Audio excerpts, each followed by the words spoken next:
Assalamualaikum warahmatullahi wabarakatuh.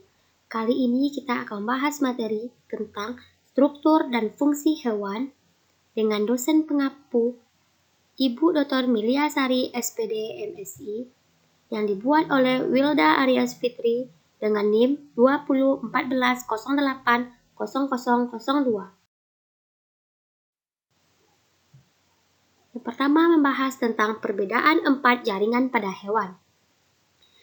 Apa sih itu sel hewan? Sel hewan adalah nama umum untuk sel eukariotik yang menyusun jaringan hewan. Sel hewan berbeda dengan eukariotik lainnya seperti sel tumbuhan karena mereka tidak memiliki dinding sel dan kloroplas. Dan biasanya mereka memiliki vakuola yang lebih kecil bahkan tidak ada. Sedangkan untuk hubungan sel dengan jaringan, sel adalah unit terkecil penyusun organisme. Kumpulan dari sel yang memiliki fungsi, struktur, bentuk yang sama membentuk jaringan. Maka hubungan antara sel dengan jaringan adalah jaringan ialah sekumpulan sel-sel yang memiliki fungsi, struktur, dan bentuk yang sama. Yang pertama yaitu jaringan epitel. Jaringan epitel adalah jaringan yang berfungsi menutupi permukaan luar tubuh, memberi lapisan serta membentuk organ dalam dan kelenjar tubuh. Berdasarkan jumlah lapisan sel dan bentuknya, jaringan epitel dibagi menjadi epitel pipi selapis, kubus selapis, silindris selapis, pipi berlapis, kubus berlapis, silindris selapis, dan transisional. Yang kedua yaitu jaringan ikat. Jaringan ikat berperan dalam menghubungkan jaringan yang lainnya, memiliki sel-sel yang bersebar matrik ekstraseluler. Jaringan ikat memiliki fungsi untuk melekatnya suatu jaringan ke jaringan lainnya, membungkus organ dan mengisi rongga di antara rongga-rongga tersebut. Jaringan ikat yaitu jaringan ikat biasa, jaringan ikat longgar, jaringan ikat padat. Jaringan ikat khusus yaitu jaringan tulang rawan dan jaringan tulang sejati atau osteon. Yang ketiga yaitu jaringan saraf. Jaringan saraf terdiri dari sel saraf yang berfungsi untuk menerima dan meneruskan rangsangan dari satu bagian tubuh ke bagian tubuh lainnya. Struktur neuron, badan sel, dendrit, nodus, akson, sedangkan akson terdiri dari selubung myelin, nodus van View, dan berdasarkan fungsinya, neuron dibedakan menjadi 3. Yang pertama yaitu neuron sensorik untuk menyampaikan impuls. Yang kedua neuron motonik dari saraf pusat ke organ efektor. Yang ketiga yaitu neuron asosiasi.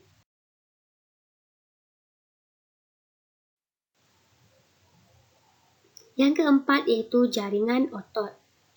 Jaringan otot dalam pergerakan organ tubuh atau bagian tubuh melalui mekanisme kontraksi dan relaksasi oleh silabus kontraktil atau aktin atau miosin.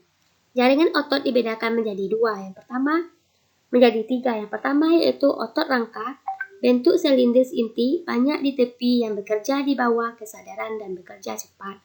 Yang kedua, otot jantung, bercabang-cabang inti di tengah bekerja secara tidak sadar. Yang ketiga yaitu otot polos, berbentuk gelendon dan pipi. Selanjutnya yaitu organ dan kaitan dengan sistem organ. Organ adalah kumpulan jaringan yang memiliki fungsi yang sama. Organ-organ yang memiliki fungsi sama akan membentuk sistem organ. Lambung usus halus dan usus besar merupakan organ. Ketiga-tiganya memiliki fungsi mencernaan makanan, maka akan membentuk sistem organ pencernaan. Organ dan sistem organ mempunyai keterkaitan dalam tingkat organisasi kehidupan, bahwasanya organ komponen dari sistem organ. Apa itu sistem organ dan kaitan dengan organ? Di dalam tubuh makhluk hidup, organ-organ yang berbeda akan membentuk suatu sistem yang disebut dengan sistem organ. Sedangkan kumpulan organ-organ tersebut akan menjalankan fungsi dan tugas yang saling berkaitan.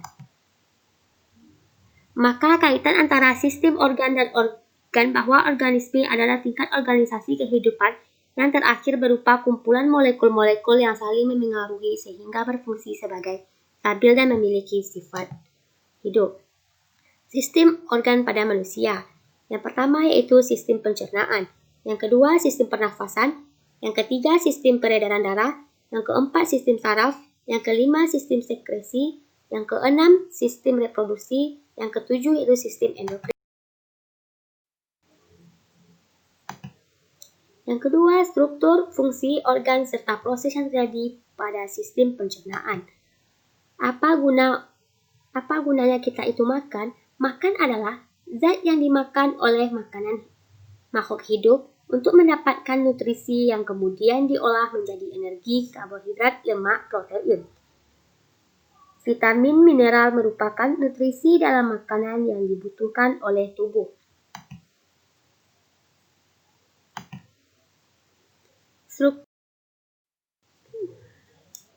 Selanjutnya yaitu tentang anus adalah bagian terakhir dari saluran pencernaan. Selanjutnya yaitu waktu normal yang dibutuhkan untuk mencerna makanan. Yang pertama yaitu waktu yang tepat tergantung pada jumlah dan jenis makanan yang kita makan. Berdasarkan kepada faktor-faktor seperti jenis kelamin, metabolisme dan apakah seseorang memiliki masalah pencernaan yang dapat memperlambat atau mempercepat proses pencernaan. Kisaran normal untuk waktu transit makanan mencakup beberapa hal berikut. Yang pertama yaitu menggosokkan lambung. Yang kedua yaitu transit usus kecil 2-6 jam. Yang ketiga transit usus kolon yaitu 10-59 jam. Yang keempat transit seluruh usus 10-73 jam. Tingkat pencernaan juga didasarkan pada apa yang dimakan. Daging dan ikan bisa memakan waktu hingga 2 jam untuk sepenuhnya dicerna. Protein dan lemak yang dikandungnya adalah molekul kompleks yang membutuhkan waktu lebih bagi tubuh untuk terpisah. Salah satu dari organ yang menyusun sistem organ tersebut mengalami kerusakan atau abnormal. Jika salah satu organ penyusun sistem mengalami kerusakan, yang terjadi dengan sistem organ tersebut akan terganggu fungsinya sehingga sistem organ tersebut tidak dapat berfungsi dengan baik. Pembahasannya, sistem organ adalah beberapa organ yang bekerja sama melakukan fungsi kompleks, beberapa organ yang berbeda bekerja sama dengan satu sama lain untuk menyusun sistem organ yang melakukan kerja tertentu.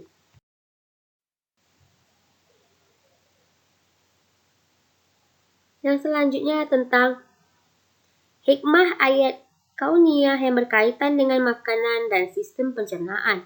Yang pertama yaitu bukti ilmiah kebesaran Al-Quran dan terdapat dalam surat Al-Baqarah ayat 223 tentang menyusui anak.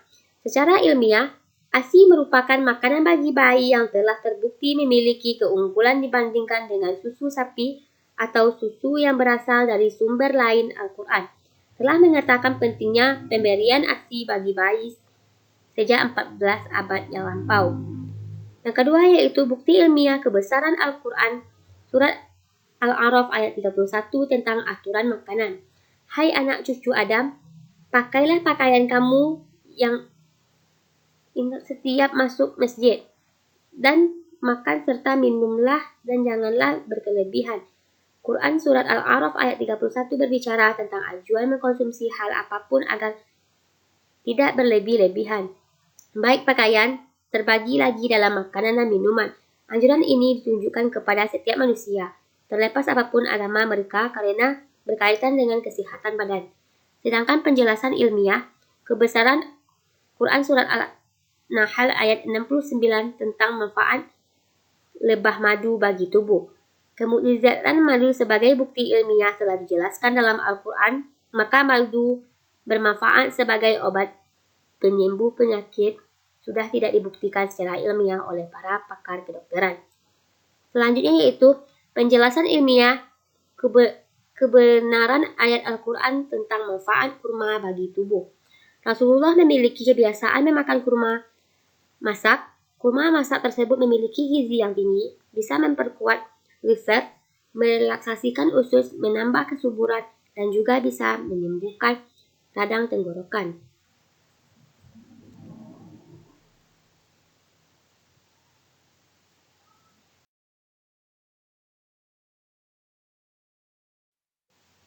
Selanjutnya yaitu bukti ilmiah Allah memberikan larangan dan haraman.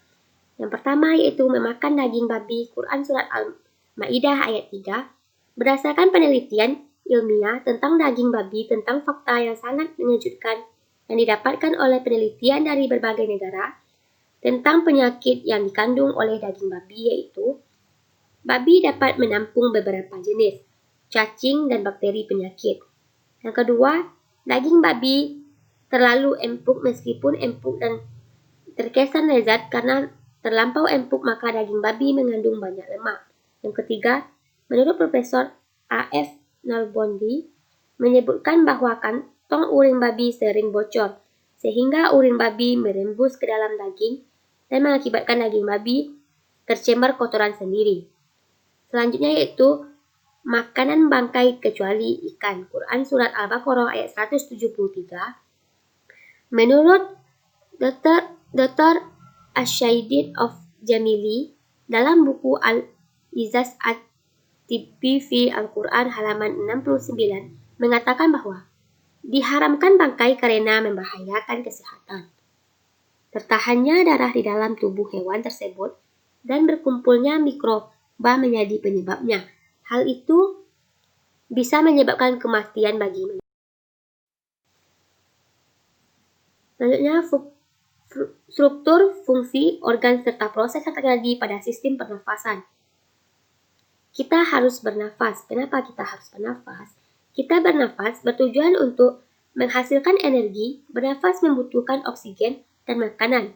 Hasil proses pernafasan adalah karbodioksida, uap air, dan energi. Energi digunakan untuk beraktivitas baik tingkat seluler maupun organisme. Adapun karbodioksida dan uap air dibuang karena tidak digunakan oleh tubuh. Selanjutnya yaitu struktur dan fungsi masing organ serta proses terjadi pada sistem pernafasan. Yang pertama yaitu rongga hidung. Hidung terdiri dari bagian lubang, rongga, serta ujung rongga hidung.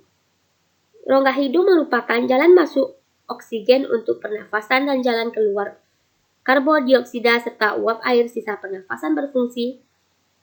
Rongga hidung lainnya adalah untuk menyaring udara pernafasan yang masuk, menyesuaikan suhu udara yang masuk, serta untuk melembabkan udara yang masuk. Yang kedua yaitu tenggorokan. Tenggorokan sebagai organ pernafasan manusia setelah bagian rongga hidung, tenggorokan dibagi menjadi dua bagian. Sebagai jalan pernafasan serta dalam sistem pencernaan manusia juga, tenggorokan mempunyai panjang 12-14 cm pada bagian pangkal tenggorokan yang dikenal dengan sebutan laring yang berperan penting dalam pernafasan manusia. Fungsi laring adalah sebagai tempat untuk melekatnya selaput atau pitia suara. Yang ketiga yaitu trakea. Fungsi trakea adalah untuk dapat menyaring udara menggunakan silia. Trakea memiliki dua cabang yaitu menuju paru-paru kiri dan yang satu menuju paru-paru kanan. Trakea bercabang inilah yang disebut dengan bronkus.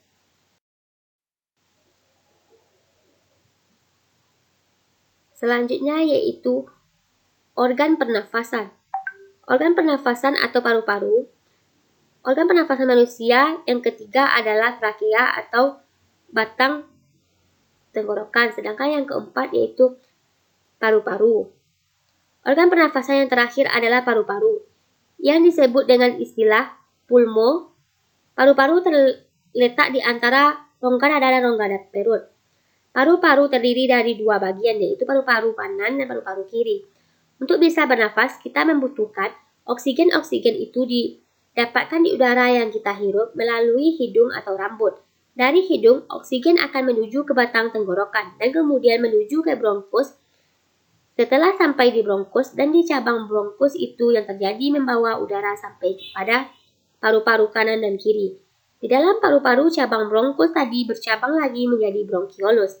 Dan selanjutnya bronkiolus bercabang lagi akan membentuk pembuluh halus yang akhirnya gelombang paru-paru yang disebut dengan alveolus yang jumlahnya lebih kurang dari 300 juta.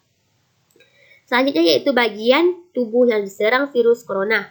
Bagian tubuh yang diserang oleh virus atau COVID-19 adalah saluran pernafasan mulai dari rongga hidung, mulut, langsung ke paru-paru sampai ke gelembung akhir paru-paru. Virus tersebut akan tumbuh di sepanjang dinding saluran pernafasan seperti tenggorokan dan paru-paru. Oleh karena itu, virus COVID-19 akan mengganggu sistem pernafasan dan akan merasakan sesak nafas. Selanjutnya yaitu gangguan respirasi yang sering terjadi jika salah satu bagian dari organ bermasalah, yaitu flu, yang kedua faringitis, yang ketiga laringitis, yang keempat asma, yang kelima bronkitis, yang keenam emfisema, yang ketujuh pneumonia, yang kedelapan kanker. Selanjutnya yaitu struktur, fungsi organ, serta proses yang terjadi pada sistem sirkulasi. Organ yang menyusun sistem sirkulasi dan proses terjadinya. Yang pertama yaitu jantung. Jantung adalah salah satu organ dalam sistem peredaran darah yang terletak dalam rongga dada, tepatnya di antara paru-paru.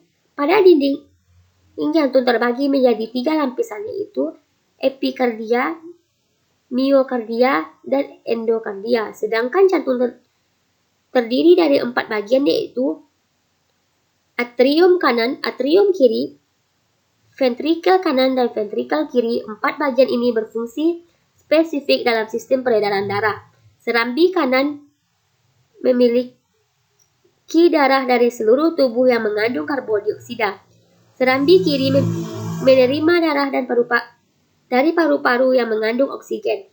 Bilik kanan bagian jantung menerima darah, sedangkan bilik kiri menerima darah dari serambi kiri yang kaya oksigen dan mempunyai ke seluruh tubuh. Yang kedua yaitu darah. Darah adalah cairan yang terdapat pada semua makhluk hidup tingkat tinggi kecuali tumbuhan yang mempunyai mengirimi zat-zat dan oksigen yang dibutuhkan oleh jaringan tubuh, mengangkut bahan-bahan kimia hasil metabolisme, dan juga sebagai pertahanan tubuh terhadap virus dan bakteri. Darah yang terdapat di dalam tubuh manusia seperti sel darah merah, sel darah putih, kiping darah, plasma darah. Sedangkan yang ketiga yaitu pembuluh darah adalah bagian dari sistem peredaran yang menyedarkan darah ke seluruh bagian tubuh manusia. Pembuluh ini menyadarkan sel-sel darah, nutrisi dan oksigen ke jaringan tubuh, serta mengangkut limbah dan karbon dioksida untuk dikeluarkan dari tubuh. Berdasarkan fungsi pembuluh darah dapat dibedakan menjadi 3, yaitu pembuluh darah nadi, pembuluh darah balik, dan pembuluh darah kapiler. Selanjutnya yaitu apa yang terjadi dari salah satu dari organ penyusun sistem organ itu rusak. Yang pertama yaitu kelainan pada jantung, jantung koroner, gagal jantung, perikarditis, penyakit katup jantung, kardiomiopati, penyakit jantung rematik, lemah jantung. Yang kedua yaitu kelainan pada sistem peredaran darah. Yang pertama anemia, hemofilia, leukemia, varises, hipertensis, thalassemia, polisitemia vera, aterosclerosis. Tugas darah adalah darah digunakan untuk pengangkut makanan, oksigen, sisa-sisa metabolisme, dan makanan. Di dalam tubuh manusia, darah juga berfungsi untuk menjaga kadar asam dan basa cairan tubuh serta mengontrol suhu badan. Komponen utama penyusun darah adalah plasma darah dan sel-sel darah. Selanjutnya yaitu struktur, fungsi organ, serta proses yang terjadi pada sistem ekskresi. Mengapa makhluk hidup harus mengeluarkan zat sisa? Karena agar tidak membahayakan tubuh, supaya proses yang terjadi dalam tubuh tidak hilang oleh sisa metabolisme yang tidak dibutuhkan oleh tubuh. Makanya harus dikeluarkan. Selanjutnya yaitu defekasi. Defekasi adalah proses makhluk hidup untuk mengeluarkan kotoran atau tinja yang pada yang padat atau setengah padat yang berasal dari sistem pencernaan makhluk hidup. Manusia dapat melakukan pembuangan air besar dalam setiap hari atau dalam sekali beberapa hari. Bahkan, dapat melakukan gangguan yaitu hanya beberapa kali saja dalam satu minggu atau dapat beberapa kali dalam satu harinya. Gangguan itu diakibatkan oleh gaya hidupnya seseorang. Gerakan peristaltis dari otot dinding usus besar menggerakkan tinja dari saluran pencernaan menuju ke rektum. Rektum menjadi tempat untuk penampungan tinja sementara, sedangkan kotoran pada dinding rektum yang dipengaruhi oleh sistem saraf padat membuat suatu rangsangan untuk membuat tinja keluar tubuh. Ketika rektum sudah penuh, tekanan di dalam rektum akan terus meningkat dan menyebabkan rangsangan untuk BAB. Tinja akan didorong untuk menuju ke anus dan otot sphincter anus akan membuka lubang anus untuk mengeluarkan tinja. Selanjutnya yaitu respirasi. Proses respirasi dimulai ketika kita menghirup udara oksigen melalui hidung atau mulut disebut dengan inhalasi. Proses ini ditandai dengan meregangnya otot diafragma saat bernafas sehingga memberikan ruang seluruh luasnya. Dari hidung, oksigen mulai masuk ke dalam tubuh melalui bagian belakang tenggorokan.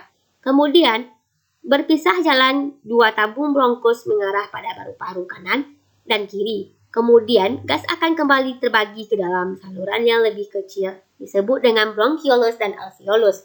Disinilah terjadi proses respirasi eksternal, yaitu perpindahan oksigen dari paru-paru ke darah. Maka, sisa gas hasil respirasi disebut dengan karbon dioksida. Gas itulah yang akan dikeluarkan tubuh dengan melalui proses pembuangan nafas. Yang selanjutnya yaitu urin. Proses pengeluaran urin adalah urin diproduksi di ginjal bagian konteks. Selanjutnya, urin dibawa ke medula ginjal dan masuk ke pelvis ginjal. Kemudian urin dialirkan ke uretra dan menuju ke kandung kemih dan urin dikeluarkan melalui uretra. Urin merupakan zat yang diproduksi di ginjal yaitu korteks ginjal oleh struktur yang dinamakan dengan nefron. Urin dari korteks akan dialirkan menuju ke medula dan selanjutnya dialirkan ke pelvis ginjal. Urin akan dialirkan menuju ke kandang kemih. Dari situ urin akan menuju ke uretra dan akan keluar dari tubuh. Selanjutnya yaitu apa yang akan terjadi jika salah satu alat ekskresi tidak berfungsi. Yaitu intinya jika salah satu dari alat ekskresi ada yang rusak, maka akan mengakibatkan penyakit yang berbahaya bagi tubuh karena ekskresi merupakan proses pengeluaran zat metabolisme yang sudah tidak digunakan oleh tubuh. Selanjutnya yaitu proses terjadinya dialisis atau cuci darah. Proses aliasis darah atau dipompa melalui selang darah menggunakan mesin dialisis melewati filter khusus yang disebut dengan dual zat untuk mengeluarkan produk-produk limbah kecuali kemudian darah yang sudah melalui proses filtrasi akan dikembalikan ke tubuh. Selanjutnya yaitu tentang banyak urin yang dihasilkan oleh tubuh. Setiap jamnya urin orang sehat akan memproduksi sebanyak 0,5 sampai 1,5 cc per kilogram berat badan. Maksudnya, jika Anda memiliki berat badan 50 kg, maka dalam 1 jam tubuh akan menghasilkan urin sebanyak 25 sampai 75 cc. Biasanya urin ini akan dikeluarkan minimal setiap 6 jam sekali. Selanjutnya yaitu struktur, fungsi organ, serta proses yang terjadi pada sistem reproduksi. Untuk apa sistem reproduksi? Setiap reproduksi merupakan kemampuan makhluk hidup untuk menghasilkan keturunannya yang baru. Tujuannya yaitu untuk mempertahankan dan melestarikan agar tetap lanjut dan tidak punah. Alat reproduksi manusia berbeda antara pria dan wanita. Yang selanjutnya yaitu sistem reproduksi pada pria. Yang pertama yaitu organ reproduksi pria memiliki struktur eksternal, yaitu penis yang berfungsi sebagai saluran kencing atau urin sekaligus tempat keluarnya sperma. Yang kedua yaitu skrotum untuk menjaga suhu testis agar sesuai untuk memproduksi sperma. Yang ketiga yaitu testis. Berfungsi adalah alat kelamin bagian dalam yang berfungsi untuk tempat penyimpanan sperma sementara. Selanjutnya yaitu saluran uretra. Saluran yang terdapat dalam penis merupakan akhir dari saluran reproduksi, berperan sebagai saluran keluarnya sperma dan urin. Selanjutnya yaitu vesikulasi semilis. Kelenjar yang menghasilkan zat yang berisi basa, fruktosa, hormin, prostaglandin, dan protein pembekuan. Selanjutnya yaitu kelenjar prostat. Terletak di bawah kandung kemih yang berfungsi untuk menghasilkan cairan yang bersifat asam. Selanjutnya itu kelenjar Cowper.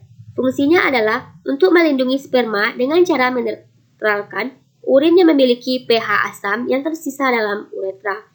Cairan tersebut juga melapisi uretra untuk mengurangi kerusakan pada sperma selama stakulasi. Yang kedua selanjutnya yaitu sistem reproduksi pada wanita. Berikut ini adalah organ beserta fungsinya. Yang pertama yaitu vagina, adalah saluran yang menghubungkan lingkungan luar dengan rahim sekaligus tempat pengalirannya darah menstruasi.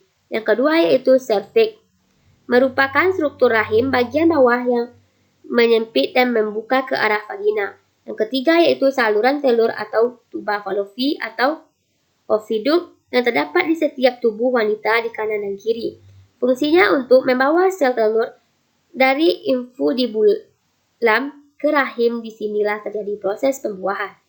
Yang keempat yaitu induk telur, adalah tempat kumpulan sel yang disebut dengan folikel. Di dalam folikel sel telur dikembangkan. Selanjutnya yaitu rahim, berfungsi sebagai tempat perkembangannya janin setelah sel telur dibuahi oleh sel sperma. Selanjutnya yaitu proses pembuahan sehingga terbentuknya janin. Pembuahan terjadi dalam waktu 24 jam setelah sel telur dihasilkan. Salah satu sperma berhasil menembus sel telur, maka sel telur akan berubah bentuk dan membentuk lapisan sehingga sperma lain tidak bisa menembus masuk.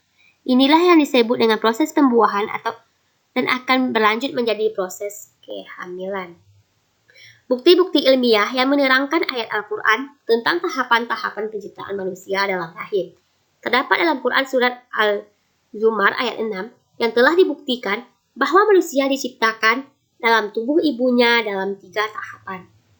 Ia menciptakan kamu dari seseorang diri, kemudian dia jadikan daripadanya istrinya, dan dia menurunkan untuk kamu 8 ekor yang berpasangan dari binatang ternak.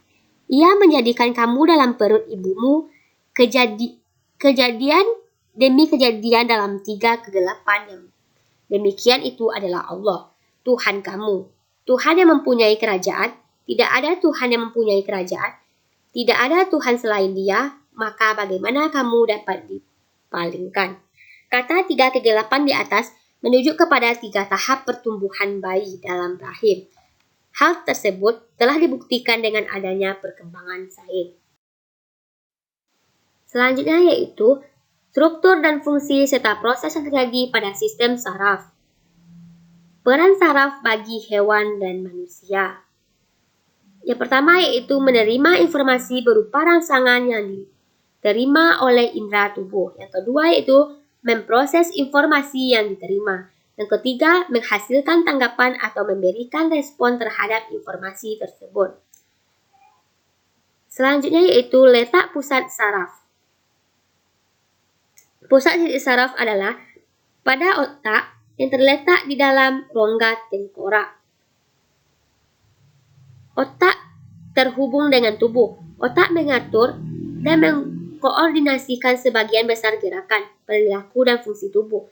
Otak bertanggung jawab mengatur seluruh badan dan pikiran manusia. Selanjutnya yaitu bagian-bagian sel saraf dan otak. Yang pertama yaitu bagian-bagian sel otak. A. Otak depan adalah pusat berpikir kecerdasan dan merupakan pusat pengendali semua gerak sadar. Yang kedua yaitu otak tengah, berfungsi untuk menjaga keseimbangan antara otak kanan dan kiri. Yang ketiga yaitu otak belakang, terdiri dari medulla oblongata atau sumsum lanjutan dan cerebellum atau otak kecil. Selanjutnya itu bagi-bagian sel saraf manusia. Yang pertama yaitu dendrit, berfungsi untuk meneruskan rangsangan dari restor menuju badan sel. Yang kedua badan sel atau perikarion, yang berfungsi menerima dan memproses rangsangan dari dendrit. Yang ketiga akson atau neurit adalah yang berfungsi untuk meneruskan rangsangan dari badan sel. Yang keempat sinapsis, menghubungkan antara neuron dua dengan yang lainnya. Selanjutnya yaitu bentuk-bentuk neuron. Yang pertama yaitu neuron sensorik, berhubungan dengan alat indera, berfungsi untuk menerima rangsangan alat indera kemudian meneruskan impuls ke otak atau sumsum tulang belakang. Yang kedua yaitu neuron motorik, berfungsi untuk membawa informasi dari otak atau sumsum tulang belakang, lalu otot atau kelenjar untuk melakukan respon tubuh. Yang ketiga, neuron asosiasi atau interneuron, berfungsi untuk meneruskan impuls dari neuron sensorik ke neuron motorik. Selanjutnya, banyak jumlah sel saraf pada tubuh kita, sekitar 85 miliar sel saraf yang bekerja sama dalam menerima maupun mengantarkan impuls antara otak dan bagian tubuh lainnya.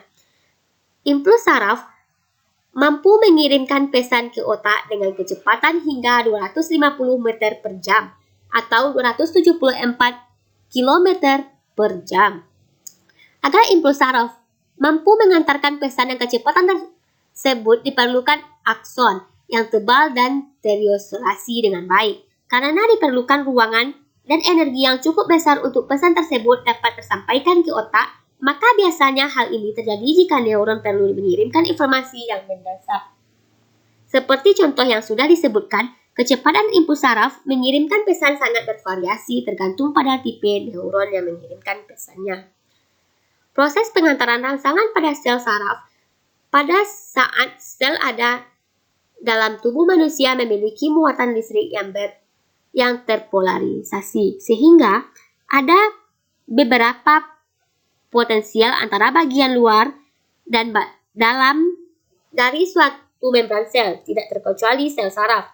Rangsangan yang diterima oleh alat indera melalui sel saraf reseptor akan meneruskan oleh sel saraf reseptor diteruskan ke sel saraf sensorik melalui sinapsis.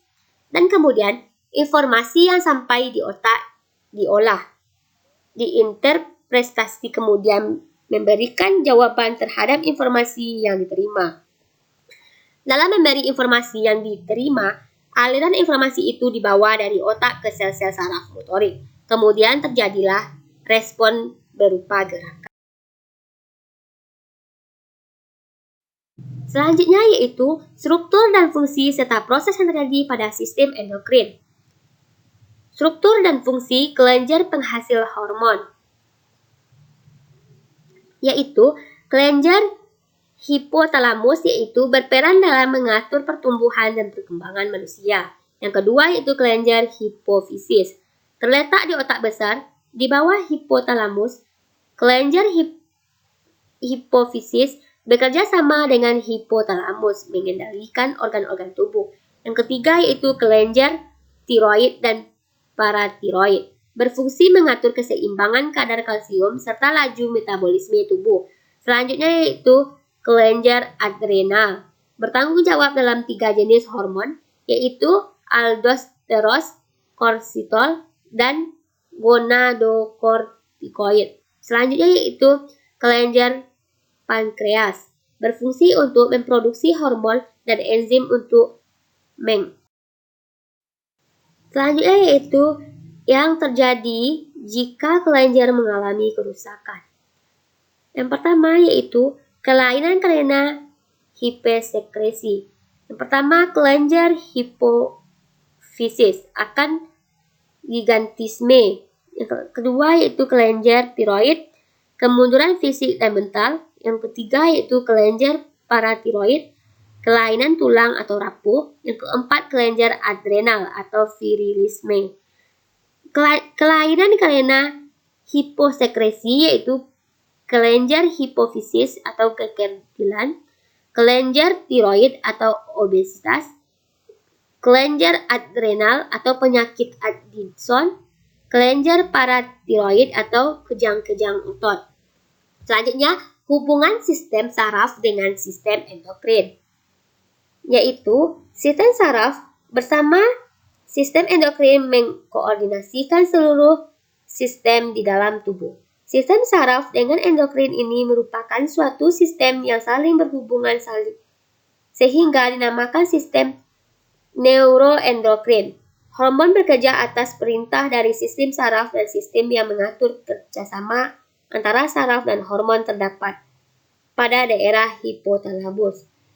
Daerah hipotalamus sering disebut daerah kendali saraf endokrin. Selanjutnya yaitu struktur dan fungsi serta proses yang terjadi pada sistem integumen, yaitu struktur kulit manusia dan fungsinya. Yang pertama yaitu epidermis. Berfungsi membentuk sel-sel kulit, memberi warna pada kulit, dan melindungi lapisan kulit bawah. Yang kedua yaitu dermis. Berfungsi untuk merasakan sakit dan sentuhan, memproduksi keringat dan minyak, menumbuhkan rambut melawan infeksi. Ketiga yaitu hipodermis atau lapisan subkutan. Berfungsi untuk melindungi tubuh dari panas dan dingin sebagai cadangan energi dan sebagai bantalan yang melindungi tulang, otot, dan organ dalam tubuh. Yang keempat yaitu folikel rambut dan batang rambut. Berfungsi untuk memproduksi sel-sel rambut yang akan tumbuh di kulit kepala, wajah, dan saluran tubuh. Yang kelima yaitu kelenjar minyak atau kelenjar sebasea. Berfungsi untuk melepaskan sabun ke folikel rambut serta melampisi dan melindungi batang rambut agar tetap lembab. Yang keenam yaitu kelenjar keringat. Berfungsi sebagai menghasilkan keringat yang dikeluarkan oleh lapisan subkulit kecil ke permukaan kulit. Yang ketujuh yaitu pembuluh darah atau ujung saraf. Ujung saraf berfungsi mengirimkan sensasi berupa sentuhan rasa nyeri, gatal, kesemutan, mati rasa, dan sensasi terbakar. Kegunaan kulit bagi tubuh, yaitu melindungi tubuh sebagai indera perasa, sebagai tempat penyimpanan lemak dan cairan, mengatur suhu tubuh, menahan air, dan untuk mencegah nutrisi terbuang dari kulit. Selanjutnya itu tipisnya kulit manusia. Untuk manusia dewasa, kulit memiliki luas permukaan antara 1,5 sampai 2 atau 0,10 inci. Rata-rata 1 inci persegi 6,5 cm persegi dari kulit. Darah 60 melanosit dari lebih dari 1000 ujung saraf.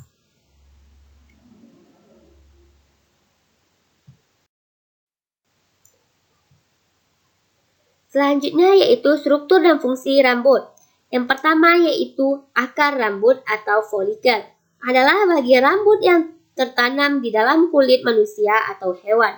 Yang kedua yaitu lapisan batang rambut. Terdiri dari cuticula, korteks, dan madula atau sumsum rambut.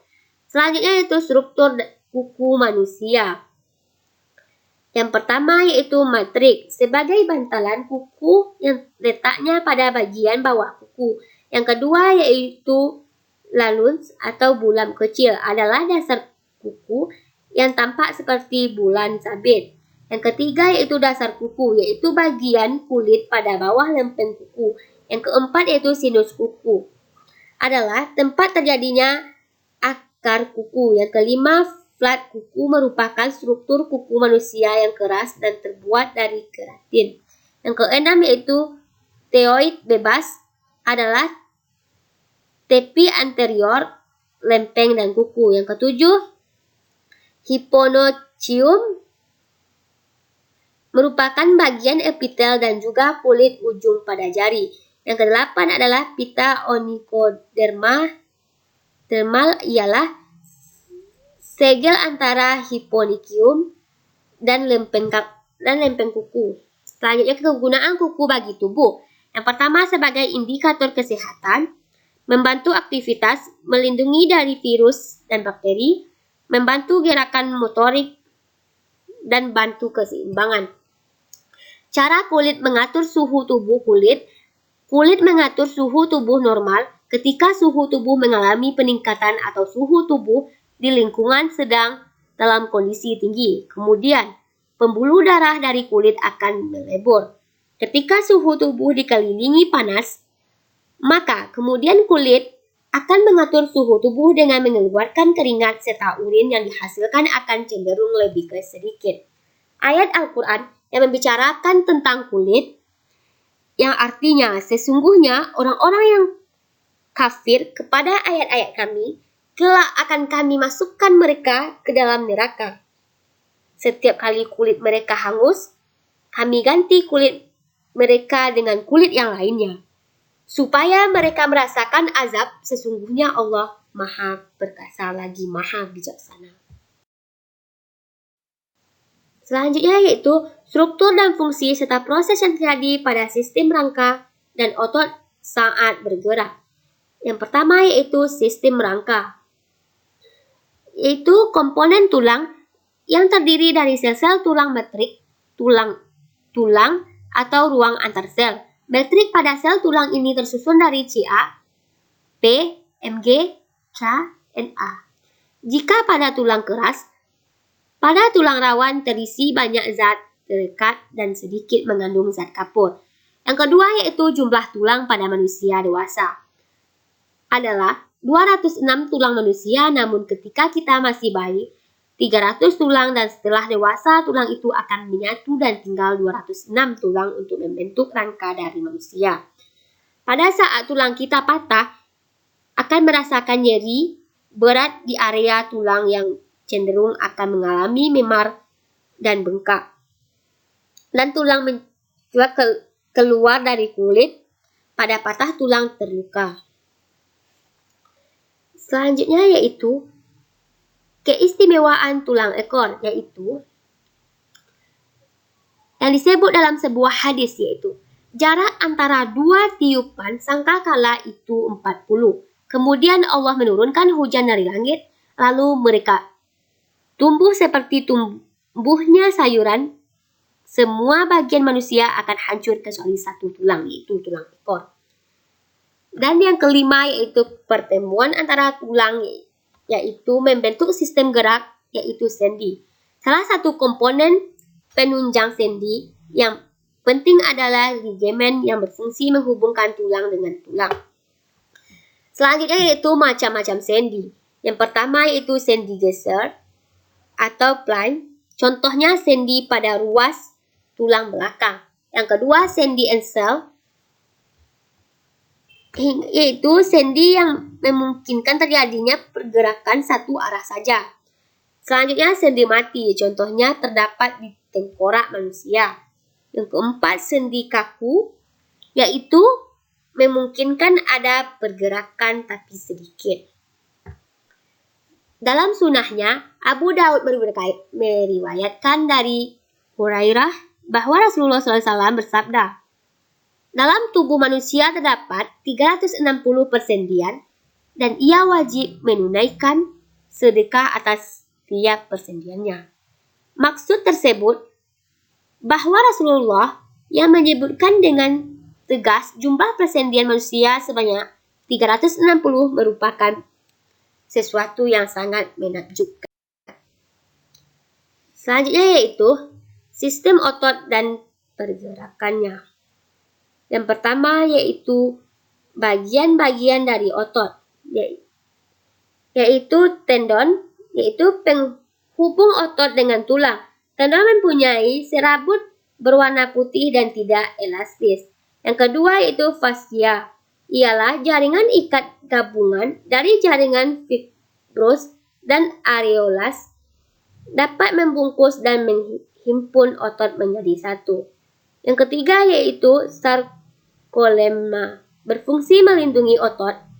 Selanjutnya myofibril, jaringan serat-serat yang terdapat dalam otot. Selanjutnya myofilamen, jaringan berbentuk benang-benang filamen halus yang berasal dari myofibril. Selanjutnya sarkoplasma, jaringan yang berupa cairan sel otot yang berfungsi untuk di mana myofibril dan myofilamen berada. Selanjutnya yaitu jumlah otot dalam tubuh manusia, yaitu mencapai 600 otot dan memiliki 3 macam otot. Yang pertama otot polos, otot langka, dan otot jantung. Hubungan otot dan tulang yaitu tulang adalah alat gerak pasif di mana tempat otot-otot melekat.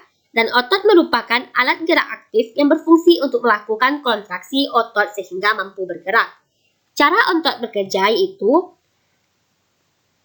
ada rangsangan serabut saraf yang menyebabkan otot berkontraksi sehingga ukuran otot memendek, keras dan bagian tengahnya mengembung. Dengan kontraksinya, maka otot dapat menggerakkan rangka atau tulang. Dan untuk menggerakkan tulang memerlukan paling sedikit 2 macam otot dengan cara yang berbeda. Yang bisa mengendalikan otot adalah saraf motorik yang mengendalikan aktivitas otot untuk bersamaan. Selanjutnya yaitu otot menjadi lelah, disebabkan karena tumbuhan mengalami kekurangan sehingga produksi asam laktat mengalami peningkatan. Saat asam laktat meningkat dalam darah, Anda dapat mengalami kelelahan otot, nyeri otot, sakit perut dan mual. Kelelahan otot dapat dipengaruhi oleh gangguan kesehatan mental seperti stres dan juga depresi. Selanjutnya yaitu hubungan otot dengan saraf pada gerakan refleks. Saat badan kita menyentuh benda mati atau api, maka tangan kita akan menyampaikan impuls melalui saraf sensorik karena sumsum tulang belakang. Sumsum tulang belakang akan menyampaikan impuls ke tangan melalui saraf motorik yang menyebabkan gerakan refleks pada tangan dan kita akan segera menarik tangan menjauhi benda. Selanjutnya yaitu struktur dan fungsi organ serta proses yang terjadi pada sistem imun dan limpatik. Yang pertama yaitu organ yang membangun sistem imun, yaitu makrofag, yaitu sel yang berperan dalam proses fagositasi atau memakan patogen dan sel abnormal seperti kanker. Yang kedua yaitu sel NK, berperan dalam membunuh sel-sel tumor dan sel-sel tubuh manusia yang telah terinfeksi virus sehingga tidak menyebar lebih jauh. Yang ketiga yaitu neutrofil, sebagai darah putih pertama yang siap siaga dan merespon ketika terdapat patogen masuk ke dalam tubuh manusia. Yang keempat yaitu basofil, sel darah putih yang bertugas dalam menyerang organisme parasit yang besar seperti cacing parasit. Selanjutnya yaitu eosinofil, sel darah putih yang bertugas dalam menyerang organisme parasit yang besar seperti cacing parasit. Selanjutnya yaitu limfosit, sel darah putih khusus yang berperan dalam membunuh patogen dan sel tubuh yang terinfeksi patogen serta spesifik. Selanjutnya yaitu limfosit 8, sel darah putih khusus yang berperan dalam menghasilkan antibodi. Antibodi adalah protein yang dapat mencegah dan membunuh patogen secara spesifik dan sistem imun aktif. Selanjutnya yaitu peredaran cairan limpatik dalam tubuh. Cairan limfa akan mengalir menuju dua saluran utama, yaitu saluran limfa kiri dan limfa kanan. Pembuluh limfa kiri menerima cairan limfa dari kepala bagian kiri, leher, dada, lengan kiri bagian atas, dan saluran bagian tubuh yang terletak di bawah tulang rusuk. Sistem limfatik atau dikenal juga dengan sistem getah benih ialah sekumpulan jaringan atau organ yang bekerja untuk mengalirkan limfa atau getah benih di dalam tubuh. Limfa melakukan sirkulasi ke seluruh tubuh. Mirip dengan cara kerja darah, sistem getah benih akan mengumpulkan cairan zat, sisa, dan hal lainnya yang pada jaringan tubuh di luar aliran darah ketika cairan mengalir ke kelenjar getah benih menyaring bakteri, virus, dan zat asing lain. Selanjutnya yaitu sistem kekebalan tubuh dan cara kerjanya. Yaitu, sistem kekebalan tubuh adalah sekelompokan sel, protein, jaringan, dan organ khusus yang bekerja sama melawan segala hal yang berbahaya bagi tubuh. Cara kerjanya yaitu, sistem imun akan mengenali zat yang masuk ke dalam tubuh, kemudian sel plasma akan menghasilkan antigen. Saat itu juga sistem imun berjumpa dengan antigen. Dan selanjutnya vaksin yang dibuat akan bekerja sama dengan sistem imun dengan antigen yang dibuat oleh sel plasma. Sistem imunnya akan dibuat menjadi lebih kuat dengan antigen yang bertahan lama di dalam tubuh. Dan selanjutnya, hubungan sistem saraf, sistem endokrin, dan sistem imun di tubuh. Yaitu studi para ahli dari Ohio State University misalnya akan menunjukkan bahwa stres psikologis mempengaruhi sistem kekebalan tubuh dengan mengganggu komunikasi antara sistem saraf atau endokrin, sistem, dan sistem kekebalan tubuh. Ketiga sistem ini berbicara satu sama lain menggunakan pesan-pesan kimiawi alami dan harus bekerja dalam koordinasi yang erat untuk menjadi efektif. Selanjutnya yaitu sistem indera. Yang pertama yaitu penglihatan. A. Struktur dan fungsi dari penglihatan. Yang pertama yaitu kornea, menerima rangsangan cahaya kemudian meneruskan ke bagian dalam. Yang kedua yaitu pupil, saluran masuknya cahaya. Yang ketiga yaitu lensa mata, meneruskan dan memfokuskan cahaya. Yang keempat, iris, mengatur cahaya yang masuk. Yang kelima, retina, membentuk bayangan benda. Yang keenam, otot mata, mengatur geraknya bola mata. Yang ketujuh yaitu saraf mata, meneruskan rangsangan cahaya melalui retina. B. Atau yang kedua, mata bekerja. Cara kerja mata, cahaya yang dipantulkan benda ditangkap oleh mata, menerus kornea, dan diteruskan ke pupil untuk diatur intensitas cahayanya. Cahaya diteruskan menembus lensa mata. Daya akomodasi, lensa mata mengatur agar cahaya jatuh tepat di bintik kuning dan menerima cahaya melalui sel lerucut. Informasi diolah oleh otak dan kita dapat mengetahui apa yang kita lihat. Sedangkan yang kedua yaitu pendengaran. Struktur dan fungsi dari indera pendengaran. Yang pertama yaitu daun telinga, berfungsi menangkap dan mengumpulkan gelombang bunyi. Yang kedua yaitu gendang telinga, berfungsi menerima rangsangan bunyi dan meneruskannya ke bagian lebih dalam. Yang ketiga yaitu tulang pendengar, berfungsi memperkuat getaran dan meneruskannya ke koklea atau rumah siput. Selanjutnya yaitu 3 saluran setengah lingkaran, berfungsi menjaga keseimbangan tubuh. Selanjutnya itu saluran eutaklius, menghubungkan rongga mulut dengan telinga bagian luar. Cara kita bisa mendengar bunyi, proses pendengaran diawali dengan suara yang ada di sekitar kita, berupa getaran atau gelombang ditangkap oleh telinga bagian luar, dan ketika gendang telinga bergetar maka getarannya akan diteruskan ke tulang pendengaran. Tulang pendengaran akan membuat getaran ini dan mengirimkannya ke telinga bagian dalam. Selanjutnya yaitu penciuman.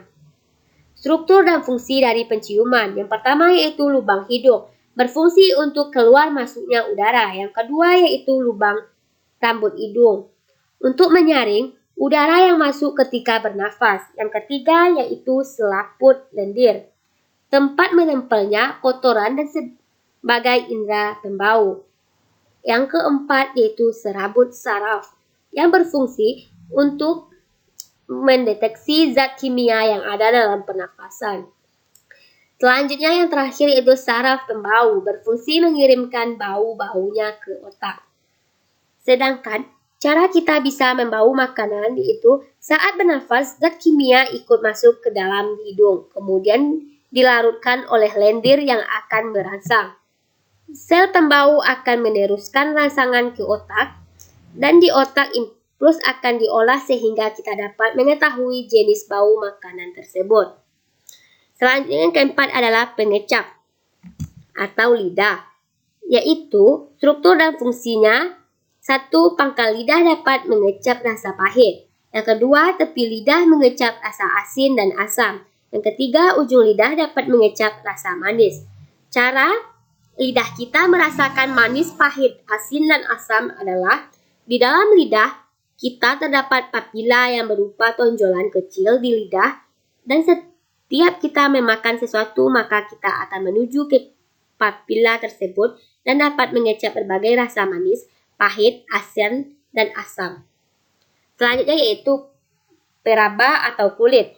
Struktur dan fungsi dari peraba. Yang pertama yaitu kulit ari, berfungsi mencegah penguapan air dari dalam tubuh. Yang kedua yaitu kelenjar keringat, berfungsi menghasilkan keringat. Yang ketiga lapisan lemak, berfungsi untuk menghangatkan tubuh. Selanjutnya otot penggerak rambut, berfungsi untuk mengatur getaran rambut. Dan selanjutnya yaitu pembuluh darah, berfungsi untuk mengalirkan darah ke seluruh tubuh.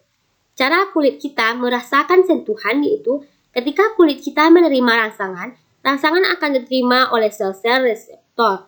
Lalu rangsangan akan diteruskan ke otak melalui saraf dan akan diolah oleh otak. Akibat kita pun merasakan adanya rangsangan, lalu otak merintahkan tubuh untuk menanggapi rangsangan seperti sentuhan, gerakan, getaran, panas, dingin, dan rasa sakit.